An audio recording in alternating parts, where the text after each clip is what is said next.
Hello and welcome to CIO Live here in the Asia Pacific region.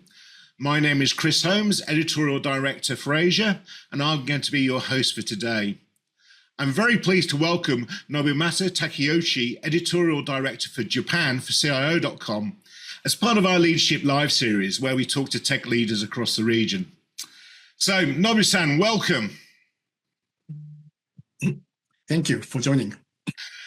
Thanks so much for taking the time to speak with me today. I'm really looking forward to hearing your perspective on how the role of the CIO is evolving in Japan and what you were hearing about future plans. So with that, let's actually just get into our conversation. So for Japanese CIOs, I mean, what are they looking at? What's the strategic vision that you're hearing from the people you talk to for 2025? What's the big picture? Oh, I see. I think that the top priority shared by CIOs are modernizing existing IT assets and co-creating with the business. While the shift to generative AI and cloud infrastructure is underway, there is a need to bridge legacy systems and new technologies. Both cost optimization and agility are very important. In Japan, however, although the role of the CIO is being re-evaluated, only about 20% of the country as a whole has a CIO, and change in management awareness is significantly required. Wow, that's really interesting. I didn't realize that only sort of 2 out of 10 companies actually have a CIO role. Yes. That's why that's big issues in Japan right now. Wow. And I know you and I have spoken in the past. I mean, the government is actually looking to try and sort of help companies digitize, and adopt information technologies. Maybe you could just share a little bit about the big picture there, about what government schemes there are to help companies upgrade. Yes. Especially in Japan, we have the Ministry of Economy, Trade and Industry, and then they have a DX certification system and IT introduction subsidy, as well as the Digital Government Protection Standardization Guidelines by the Digital Agency, encourage companies to improve and upgrade their IT environments. These programs are especially important for small and mid-sized companies in Japan.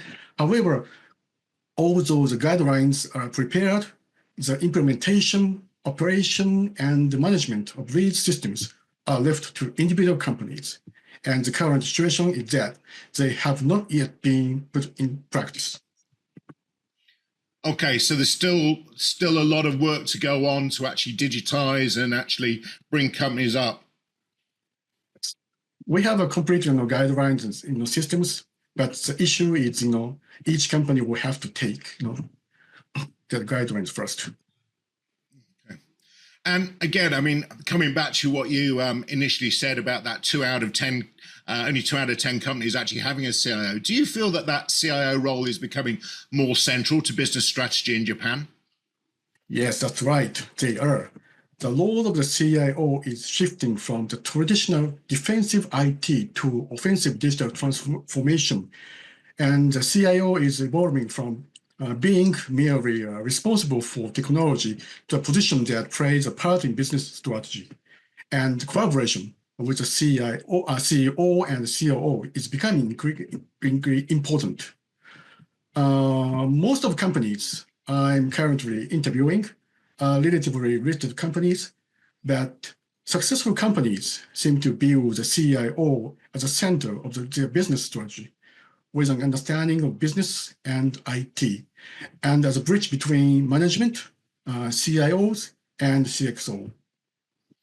Okay, very interesting. So, I mean, I'm going to put you on the spot here. So if we were to ask you the same question in a year's time, how many organizations do you think will have that CIO role in place? They're still minimum. I would say less than 20s, but they are increasing the as positioning and the number of CIOs. That's why I hope the systems and the culture will be changed soon. Wow. Okay. Well, I look forward to having the conversation in a year's time to see and see how good your prediction is there. Yes, you're right. So, I mean, let's change tack slightly and just talk around some of the key technology focus areas. I mean, there's so much buzz around new technology these days, you know, especially artificial intelligence. I mean, it's sort of top of mind with most of the CIOs I talk to here in Singapore and across the ASEAN region. But I'm curious to hear what Japanese CIOs are telling you, you know, about what they're really focusing on, because you talked a little bit earlier on as well about sort of moving beyond the legacy systems and starting to introduce new modern systems. So, you know, what are you actually hearing? Oh, the key technology focus, I would say that the cloud native, zero trust security, big data lakes, such as things are getting a lot of attention.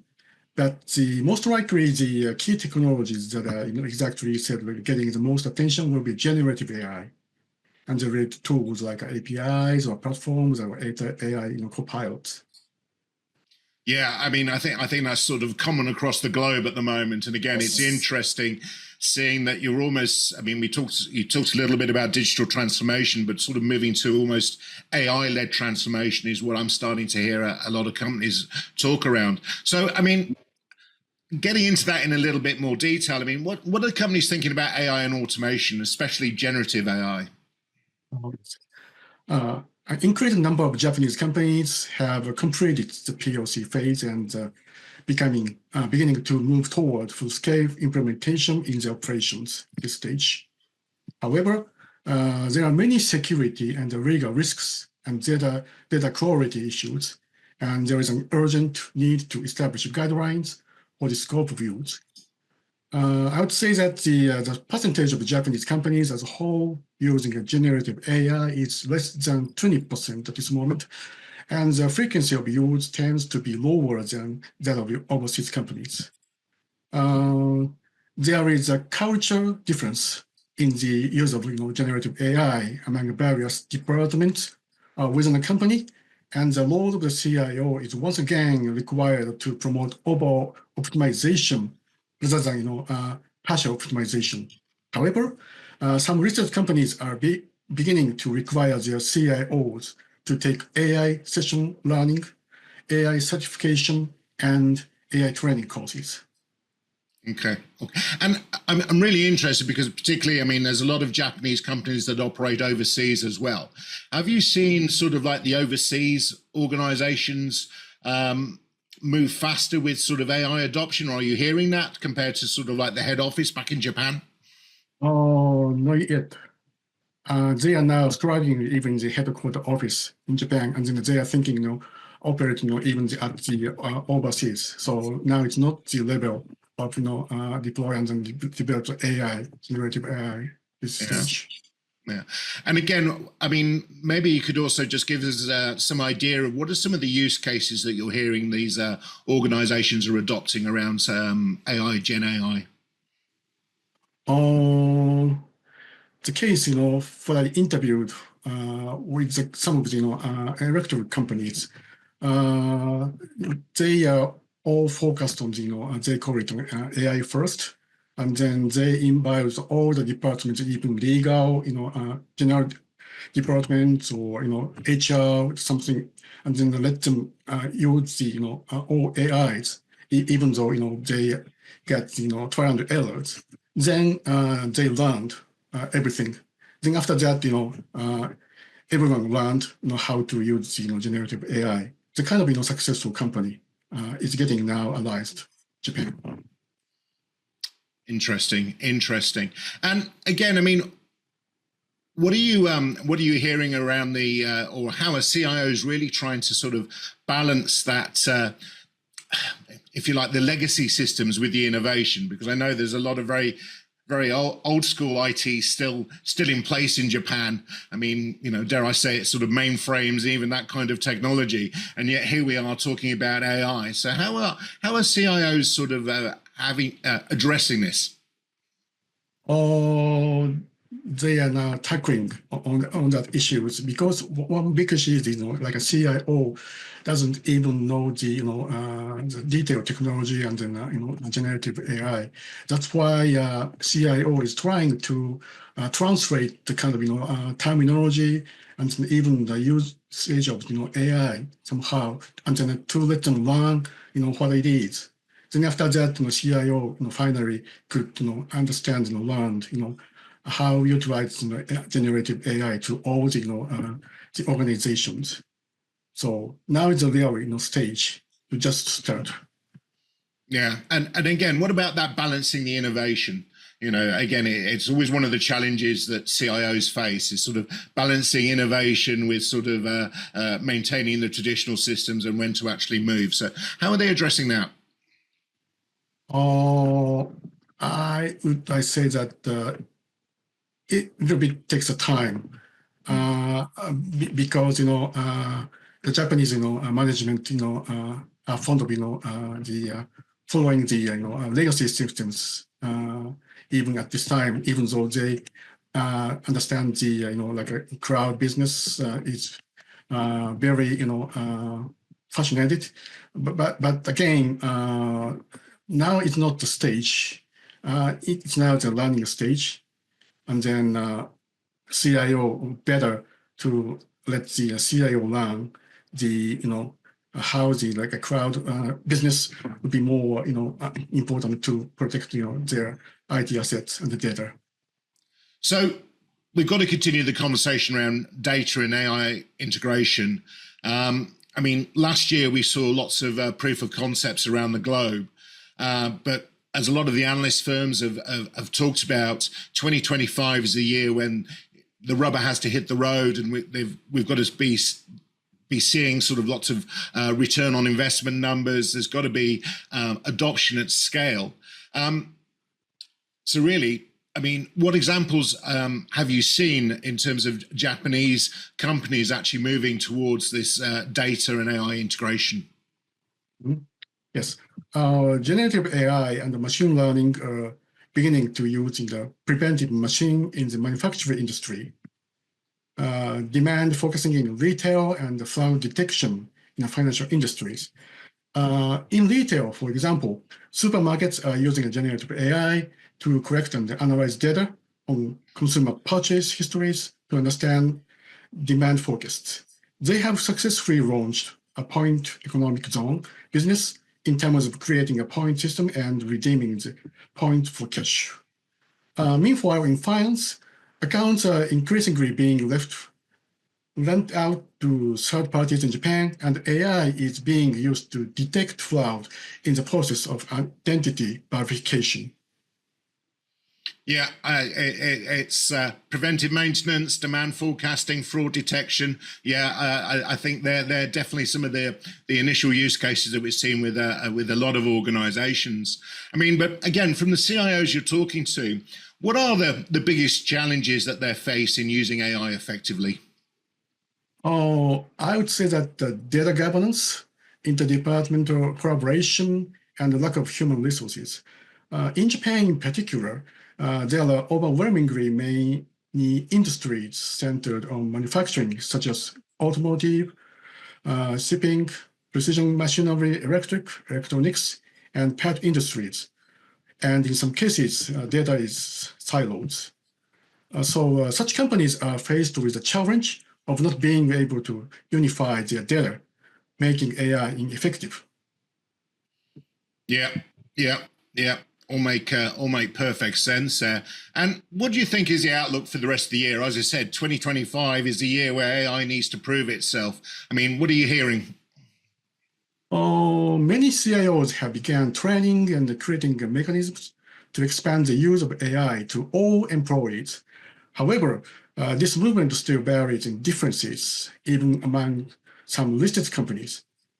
I would say that the successful companies are taking the next step by repeating the trial and error under the slogan AI first. And there is a DX initiatives. This will be explained in the last part of my summary. But generative AI is moving from beginning being an experiment to a working stage in Japan. So you expect to see more adoption by the end of the year? I hope so. So, okay, I mean, we've talked around AI. Again, if I look back to our State of the CIO survey, investments in AI was sort of leading the way as to where IT budgets were being allocated. And second to that was around cybersecurity. So, I mean, what I'd like to do now is maybe dive into the cybersecurity and compliance areas. Again, it's top of mind for many leaders. I mean, what are you hearing from Japanese tech leaders are the biggest cybersecurity concerns for 2025? In 2025, I would say that the three biggest concerns are security of the entire supply chain, countermeasures against ransomware attacks, and the implementation of zero trust. While security of the entire supply chain, due to the recent geopolitical risks, is of great interest, the biggest concern in Japan will be ransomware countermeasures. Japan has a large number of listed companies, but the overwhelming majority of these companies are subsidiaries under the umbrella of group. And we have seen several cases where we call it the Keiretsu group company was hacked, resulting in a downgrade of systems, including those of parent company, shutdown of factory operations, and drop in sales, which in turn affected business performance. So really taking down the entire supply chain there. Yes, exactly. Wow. And again, how are CIOs, tech leaders, how are they addressing both Japanese and global data protection requirements? In Japan, CIOs must comply with the revised Personal Information Protection Law, and in other countries with the GDPR. And the CIOs are struggling to balance an unified governance structure and data localization. Japanese companies with global operations are making progress in complying, but explained earlier, there are many subsidiaries and sub-subsidiaries belonging to parent companies in Japan, and we have seen cases where these companies do not have security measures in place, which poses a challenge from a data protection perspective. Yeah, very interesting. And again, are you expecting to see sort of changes in this as we move through 2025 and into 2026? I would say that still the same, but the Japanese government are trying to let them more learn and then introduce the security measures. And in reality, this is not the stage that each companies are introducing the tools and technology at this stage. Interesting. Okay, I mean, so we've talked around sort of the newer technologies, we've talked around the overall strategy, we've talked around security. Let's get into talent, culture, and teamwork. I mean, tech is only as strong as the team behind it. So, let's get into the people side of things, because again, it seems to be an ongoing challenge, particularly in the newer technologies, AI, cybersecurity, for companies to find people. I mean, how are Japanese organizations attracting and retaining top IT talent? I would say that the remote working, work from home, visualization of career paths, sideline work systems, and now in skill training, it is called skilling, enable device work styles, and particularly effective in attracting young and specialized personnel. Japan is about to enter a phase where the problem of a shortage of system engineers will become more serious. And we are beginning to see cases where succession between the senior and the younger generations is not progressing well. As for in-house efforts, they are responding by securing personnel from other departments and increasing the number of IT personnel in order to train young SEs. On the other hand, a situation like a talent war is beginning to emerge in terms of securing excellent IT personnel. So one cloud computing companies I interviewed does not comprise on conditions in order to acquire excellent IT personnel. And in some cases, they are hiring under the same salary conditions as those overseas. Wow, interesting. And I mean, how are companies balancing traditional Japanese workplace culture with digital innovation? Oh, I would say that the keys are field-led digitalization, commitment from the top management, and bottom-up experimental culture.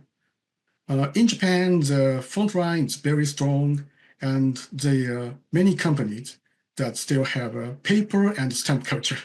So management needs to be committed, but when it comes to digital, they tend to be reluctant to take proactive measures. To overcome this culture of challenge and to achieve digitalization, it is necessary to accumulate successful experiences. So I believe that now is the time for the CIO's role, even in Japan. Very interesting. I mean, Nobu-san, I mean, this has been incredibly insightful. I mean, thank you again. I mean, is there anything you wish more to share around the CIO role in Japan today? Oh, yes, two things. CIOs are not only system operators, but also strategists who design the future of the company. So the CIO's roles in creating value and promoting change requires company-wide understanding and support. Fostering a culture that sees CIOs as a right-hand man of management will be the key to accelerating a corporate transformation. And finally, please let me explain the specific Japan's digitalization challenge, the 2025 CRIF. The 2025 CRIF, its term used by the Ministry of Economy, Trade and Industry in its 2018 DX report to describe that the limitation of aging IT systems and the associated risk of economic loss faced by Japanese companies. It is estimated that if digital transformation is not advanced by 2025, economic losses of up to 12 trillion Japanese yen, which means 84 billion US dollars per year could occur. So the three main challenges we are now facing. One is increased complexity and black box legacy systems. And the second is the aging and the shortage of IT personnel, especially older technologies such as COBOLs. And the third one, the inadequate data utilization infrastructure. So what is the solutions?